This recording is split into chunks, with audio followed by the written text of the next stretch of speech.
اس لیے ساتھی درودوں کا اہتمام کرے، تمام پریشانیوں کا اور غموں کا اور تمام مصیبتوں کا بہترین علاج ہے درود شریف کا۔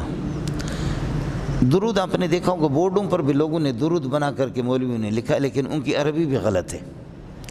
درود پڑھنے والے کو 10 رحمتیں اس کو لکھ دی جاتی ہے، ثواب اس کو لکھا جاتا ہے، لیکن وہ مولوی صاحب چونکہ خود عربی میں کمزور تھا، اس نے ایک جعلی درود بنایا، تو وہ درود نہیں ہے۔ اچانک ایک بات یاد آ گئی، ایک بات آپ سے عرض کروں، وہ یہ ہے کہ پریشان میں بھی ہوں، آپ بھی پریشان ہوں گے۔ میں آپ سے زیادہ پریشان ہوں یا آپ مجھ سے زیادہ پریشان ہیں؟ آپ سے کوئی اور زیادہ پریشان ہے؟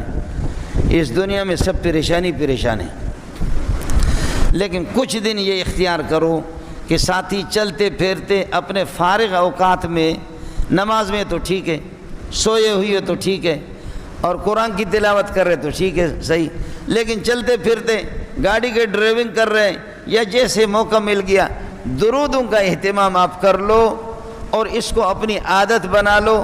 نہ دماغ پہ بوجھ آئے گا، نہ سینے پہ بوجھ آئے گا، نہ کانوں پہ بوجھ پڑے گا، نہ زبان پہ بوجھ پڑے گا، بلکہ اللہ تمہاری زبان کو اور تیز کر دے گا، دماغ کو اور روشن کر دے گا، سینے کو اور روشن کر دے گا، کانوں کی قوت شنوائی کو اللہ پاک اور یہ ہے کہ اس کو تیز کر، قوت گویائی کو، اس کو سننے کی قوت سماعت کو اللہ اور تیز کر دے گا، اور پریشانی آپ کی کم ہوگی۔ پھر بتا دینا، کچھ دن ساتھ ہی یہ فارمولہ تو اختیار کرو۔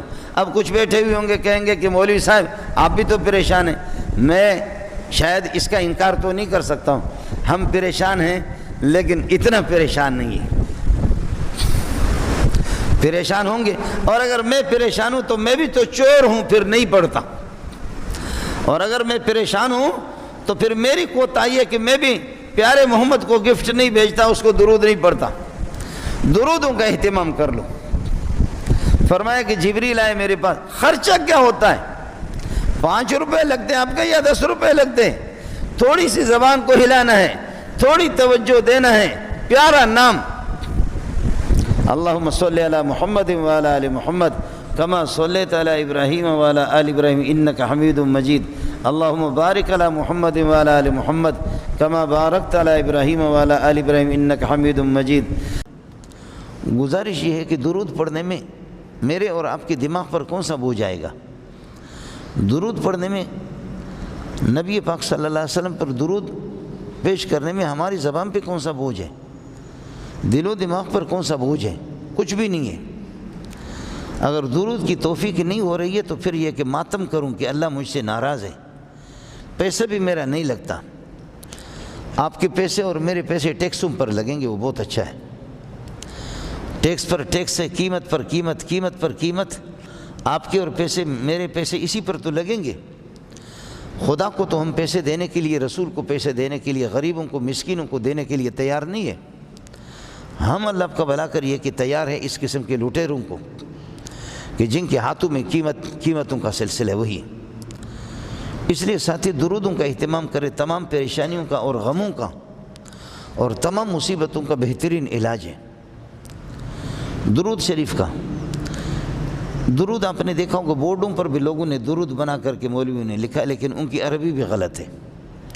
درود پڑھنے والے کو 10 رحمتیں اس کو لکھ دی جاتی ہے، ثواب اس کو لکھا جاتا ہے، لیکن وہ مولوی صاحب چونکہ خود عربی میں کمزور تھا، اس نے ایک جعلی درود بنایا، تو وہ درود نہیں ہے۔ اس لیے سب سے بہترین آپ کے لیے آسان اللہم صلی علی محمد وعلی آل محمد کما صلیت علی ابراہیم وعلی آل ابراہیم انک حمید مجید اللہم بارک علی محمد وعلی آل محمد کما بارکت علی ابراہیم وعلی آل ابراہیم انک حمید مجید۔ اس کا اہتمام کر لے ساتھی، جس کو درود ابراہیمی کہا جاتا ہے، نماز کے دوران ہم لوگ پڑھتے ہیں، نماز کے آخر میں۔ شاہ ولی اللہ رحمۃ اللہ علیہ کو کسی نے کہا کہ آپ اور آپ کے بیٹے عبدالغنی عبدالعزیز شاہ عبدالعزیز اور آپ کا والد شاہ عبدالرحیم، آپ کے خواتین مرد، آپ کے سارے اولیاء اللہ کا خاندان ہے، آپ کو اللہ نے یہ مقام کس وجہ سے دیا ہے؟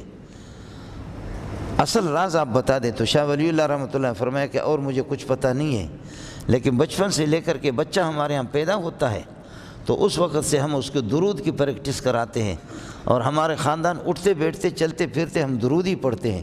اس لیے اللہ نے جو مقام ہمیں دیا یہ درود کی برکت کی وجہ سے دی۔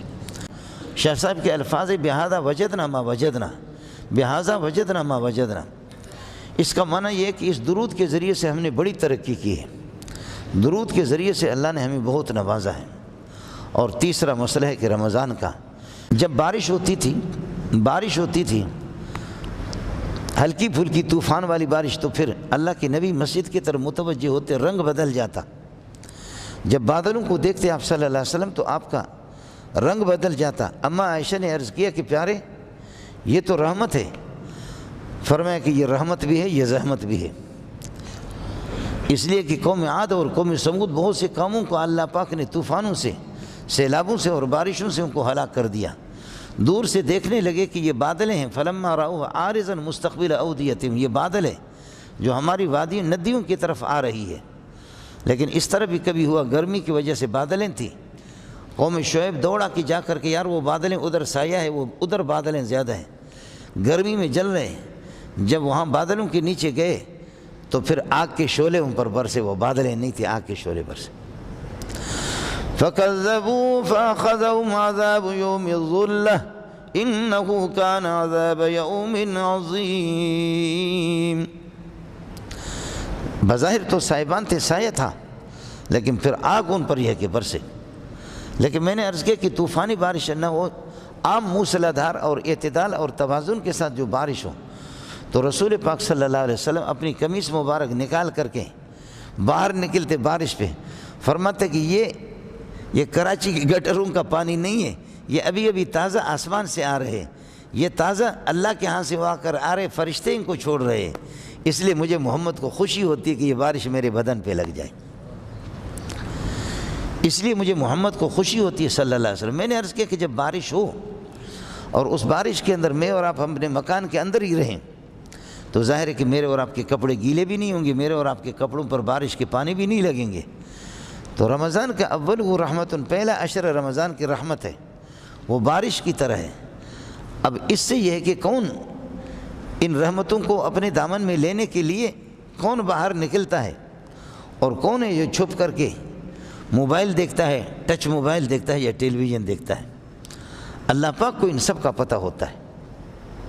اس وجہ سے رمضان کی رحمتیں متوجہ ہیں، رمضان بھی رحمت ہے، بارش بھی رحمت ہے، محمد رسول اللہ بھی رحمت ہے، قرآن پاک بھی رحمت ہے۔ السلام علیکم جی دوستو، آپ نے دیکھا اور سنا شیخ مولانا منظور مینگل صاحب کو کہ شیخ مولانا منظور مینگل صاحب کیا بیان فرما رہے تھے۔